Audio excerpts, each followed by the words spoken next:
There's a number that quietly splits your entire financial life into a before and an after. It's not $1 million. It's not even close. It's 10,000. Almost nobody talks about why, but the day your savings cross $10,000, something changes. In your options, in your stress levels, and most of all, in your head. Today, I'll show you exactly what changes, why this specific milestone is the hardest and most important one you'll ever hit, and how to actually get there. This is the Money Debrief. I'm Dean. If you're like me, someone who wants to learn the real mechanics behind wealth building, not just hope that things magically improve, you're in the right place. Let's get into it. Now, let me be honest with you up front. There's nothing magic about the exact number 10,000. Crossing 9,500 doesn't flip a switch in the universe. But 10,000 is the spot where, for most people, a real change actually shows up. So it's a clean line to aim at. Here's the thing almost no one tells you. Your first $10,000 is, by far, the hardest money you will ever save. Going from 0 to 10,000 feels like climbing a wall. Going from 10,000 to 20? Noticeably easier. From there, it keeps getting easier, because by then, the money has started helping you. That first stretch is the steepest part of the whole climb, which is exactly why crossing it changes everything. So let's talk about what actually changes, and why it's so much bigger than the number itself. To understand what changes after 10,000, you have to remember what life is like before it. When your savings are near zero, you are walking a financial tightrope with no net. And it doesn't matter how good your income looks on paper. If there's nothing behind you, every single month is a quiet gamble. A flat tire isn't an annoyance, it's a crisis. A surprise medical bill, a busted laptop, a slow month at work, any one of them can knock the whole thing over, and suddenly you're reaching for a credit card just to stay upright. This is the trap millions of people live in, and it has nothing to do with being bad with money. It's that with no cushion, you're forced to make short-term decisions over and over just to survive the week. You can't think 3 years ahead when you're bracing for the next 3 days. And that constant low-grade fear, the checking of the balance, the holding your breath until payday, it follows you around like a weight you've carried so long you forgot you were carrying it. That weight is what $10,000 lifts. The first thing that changes after 10,000 isn't in your bank account, it's in your head. And it's the change that matters most. When you finally have a real cushion underneath you, money stops being a source of constant background panic. That tire that used to mean disaster, now it's just an annoying afternoon and a few $100s you can actually cover. You stop flinching every time your phone buzzes with a bank alert. And here's what's strange and powerful about it. The relief is way bigger than the money would suggest. $10,000 will not change your lifestyle. You won't feel rich, but you will feel something most people never get to feel. The quiet confidence of knowing that if something goes wrong, you'll be okay. That feeling does something sneaky and wonderful. It lets you finally think long term. When you're not in survival mode, your brain unlocks. You start making decisions for the person you'll be in 5 years, instead of just patching up the person you are this week. That shift, from bracing to building, is the whole reason this milestone matters. The money buys you a different mind. The second thing that changes is that you suddenly have options. And options are a kind of power most people are quietly starving for. When you have nothing saved, you have no leverage over your own life. You have to take the bad shift. You have to stay in the job with the boss who treats you badly, because the paycheck is the only thing standing between you and falling. You can't afford to say no to anything. But a cushion changes the math. $10,000 is the difference between needing your job and choosing it.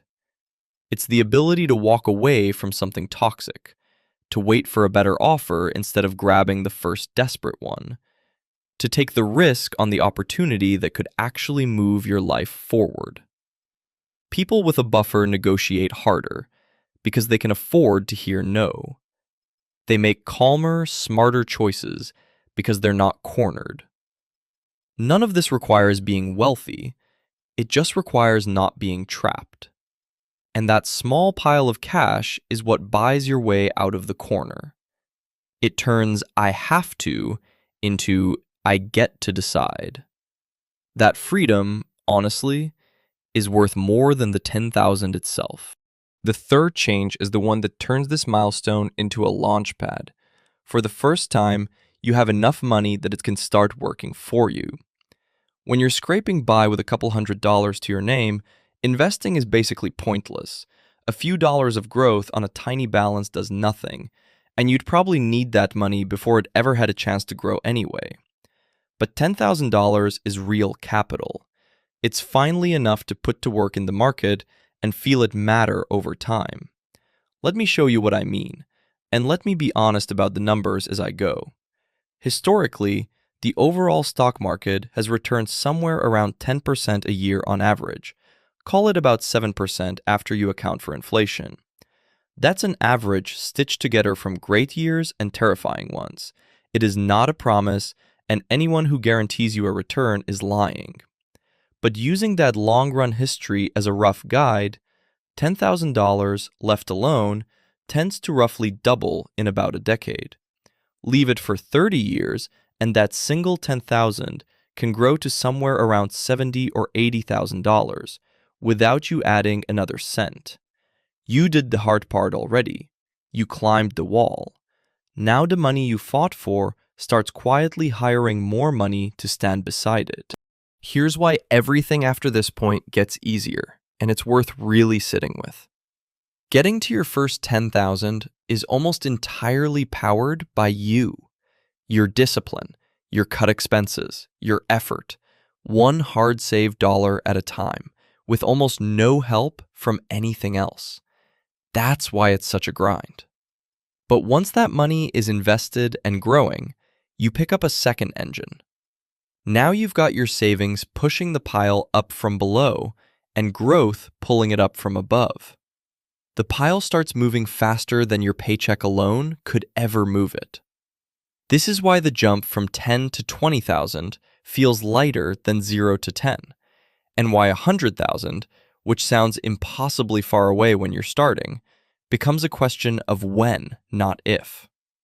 The snowball that took everything you had to get rolling now rolls partly on its own.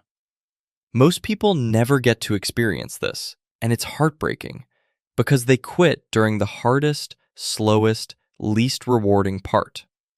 The part right before the momentum kicks in. They were closer to the easy stretch than they ever realized. So if crossing 10,000 is so powerful, why do so few people manage it?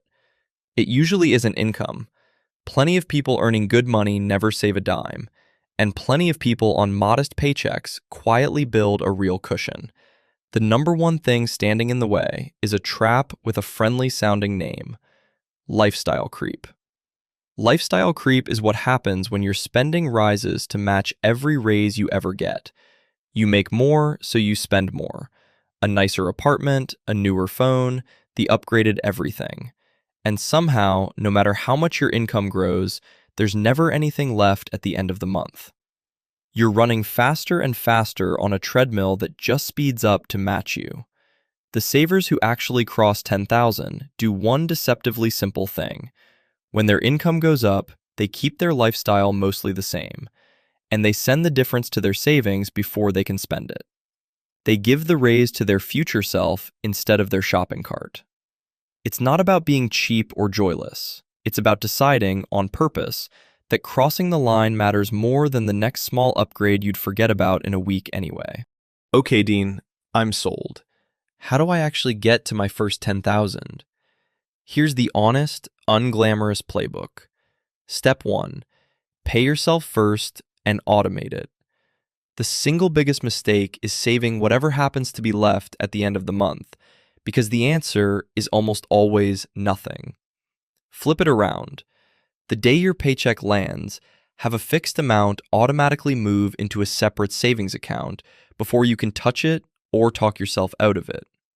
Even $50 a week, untouched, becomes over $2,600 a year, and that's before you ever try to push it higher. Step 2. Make the goal visible and protect your momentum. Watch the number climb, because crossing the small milestones, your first 1,000, your first 5, gives you the motivation to keep going through the slow middle. And know that you might stumble. An emergency might raid the fund. That's not failure. The fund did its job. You refill it and keep climbing. Step 3. Split the job. Your first chunk of savings, enough to cover 3 to 6 months of expenses, stays as safe cash, your cushion.